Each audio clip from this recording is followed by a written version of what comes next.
सब कोई प्रेम में आइल बा। आई दीपू जी के प्रेम है बहुत सुंदर ई कलाकार बालन। जोरे तोरा माई के है यहाँ के गीत चल रहे हैं कुछो कह देबे ना, हम कहाँ कुछ कहत नहीं। और काफी प्यारा भाई है, चमकते सितारा आज के डेट के। और हमने के काफी इनका के प्यार भी करे नहीं जेकर तिलक चढ़ल है दुल्हे राजा के नाम का हो पिंटू जी। पिंटू जी। हाँ, दीपू जी के भाई हैं वहाँ के।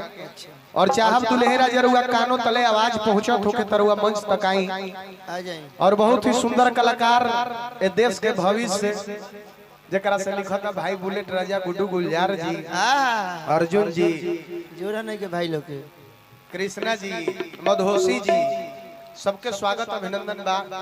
हमार भैया बुलेट राजा के मलिकार आज जुटल बानी। विवेक भैया के स्वागत बा। अमित जी, अनीस बाबू के स्वागत बा मंच पर। नारायण जी बनौले राखस। इंस्ट्रूमेंट जे भी बजावे ला बानी सबके